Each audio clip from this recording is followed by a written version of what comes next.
Hello my lovelies, welcome back to my channel. So I really want to bring you a video today to talk about mainly prep, competition prep. And it's very relevant at the moment because this time of year, it's when the competitive season starts. So, you know, people are starting to prep or they're starting to think about prep. Most people, you know, like first timers obviously are very apprehensive or anxious about it because they haven't been through it before. And I just wanted to go over a few things that I see a lot in terms of mistakes that you need to try and sort out before you are slap bang in your prep. And also I just want to, you know, again, as always, it will be a very honest, raw video. I don't do these videos to be polite and, you know, not say how I feel. And yeah, it needs to be said, I believe. So first of all, I was prompted to do this video, and it's something that, to be fair, I have wanted to do for a little while because I get asked all the time and messages all the time about competition prep, and there's not a lot of videos out there talking about prep to the level that I'm going to talk about it. And one of my athletes, we had a conversation earlier today, and not only her but another one of mine last week, we had a very similar conversation. Both of them are on prep, both of them are 10 weeks or under for their shows. And I really, you know, it prompted me to do a video and talk to all of you guys about it so that you can kind of hopefully take a little bit and it can improve, you know, your journey going forward as such. So let me start by saying you have to think about why on earth you are putting yourself through a competition prep. Now, there's been a huge growth in social media, and with that has come a huge growth in bodybuilding. Now, again, not trying to be provocative as such, but I do think there is definitely a correlation of social media and bodybuilding. I don't think there would be as many people competing if there wasn't such a big following of social media in terms of, you know, sort of showing people, you know, look at me, look what I'm doing, look at the way I'm training, look at this. And that's okay, because obviously there is an element of that. But with that comes people just doing it for the sake of doing it and not really thinking about why they're doing it. Now, what happens is people jump into a prep with no idea, sometimes without a coach, and they just follow along with what other people have been doing online that they like, for example. And the problem with that is that mentally you're not going to be in a good place and you don't really know what you're doing. And you are constantly second guessing yourself. You're second guessing yourself whether you have got a coach, let alone if you're on your own and it's your first time. So then what I see from my side is, as a coach, I am inundated with emails from women who have had a healthy, happy relationship with food. They decided to do a competition and then they either couldn't do their competition or they did their competition and they've come out of it with eating disorders, complete body dysmorphia, a really bad relationship with food, with the gym, with their family. Absolutely horrendous side effects to doing a bloody competition. And it really annoys me, and it makes me so sad to see so many messages like this and so many people that have gone through this. And worst of all, a lot of them do have coaches, and their coaches have allowed them to get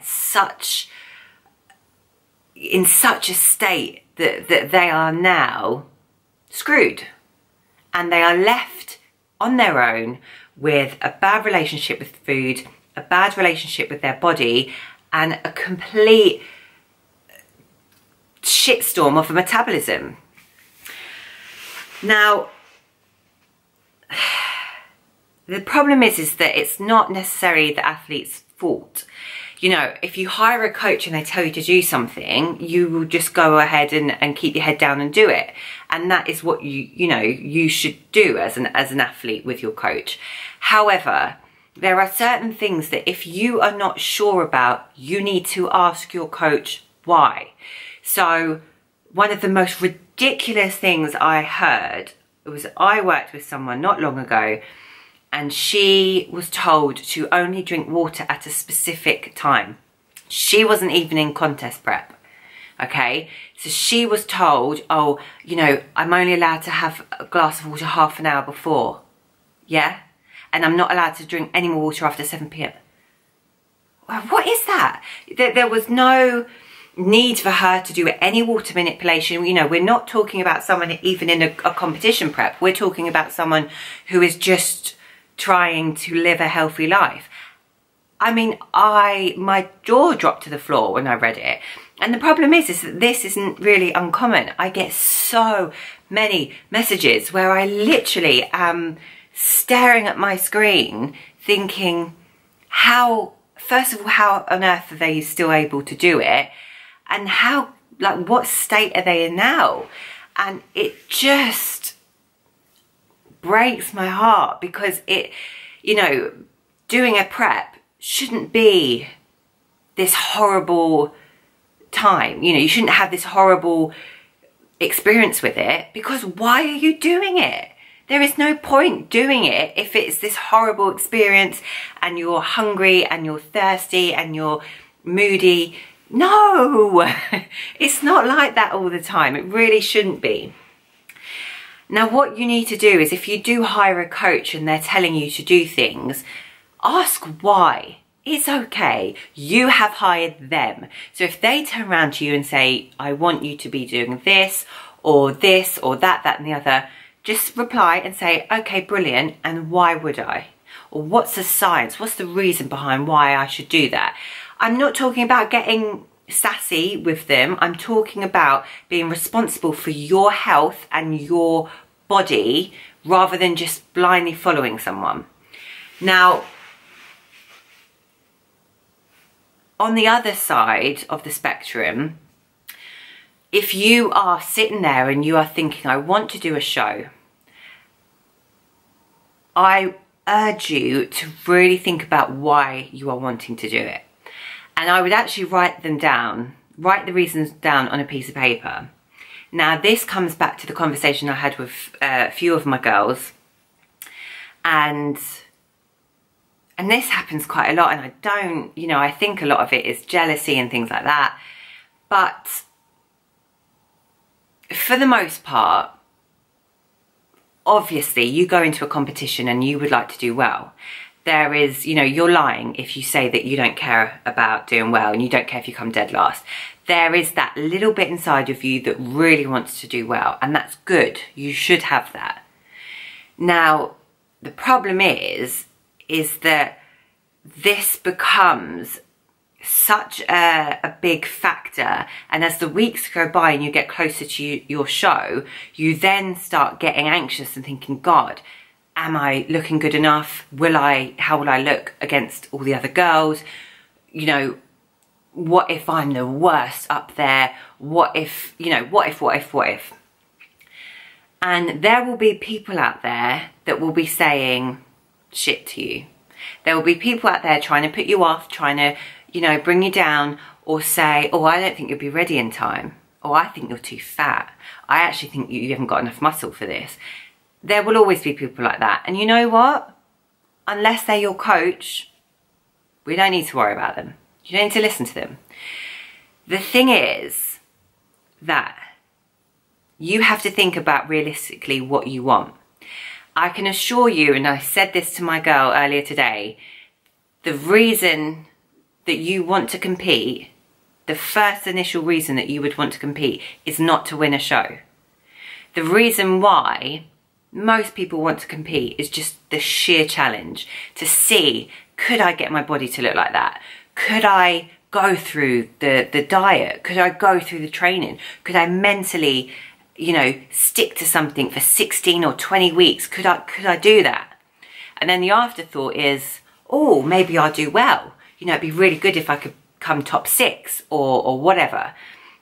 So the problem is that you'll start to get people as you go forward into your prep that will think about it as a pure competition with other people. So if you don't win, you failed. Now,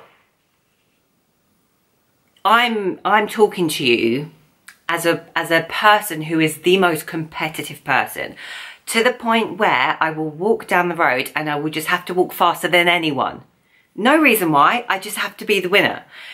I have competitions with people, they don't even know about it. So trust me when I say that I am an extremely competitive person. What I have learned in my years of competing is that it is nothing to do with the other girls. It's nothing to do with the judges. It is purely down to you, to how much effort you can put in. What can you control in your prep, and how can you make yourself proud? Because the one reason that you have gone into a prep is so that you can challenge yourself. Now, yes, there will be people that will be, you know, going for a pro card or looking to take this up as a profession. Now that is slightly different. Obviously the winning or the top 3, top 6, it has to be part of it. It has to be, you know, that is the goal. I'm talking about the majority of people that just want to give it a bash. Now, what you need to focus on more than anything is, why are you doing this? You write it down before you start your prep and you keep that piece of paper with you the whole time.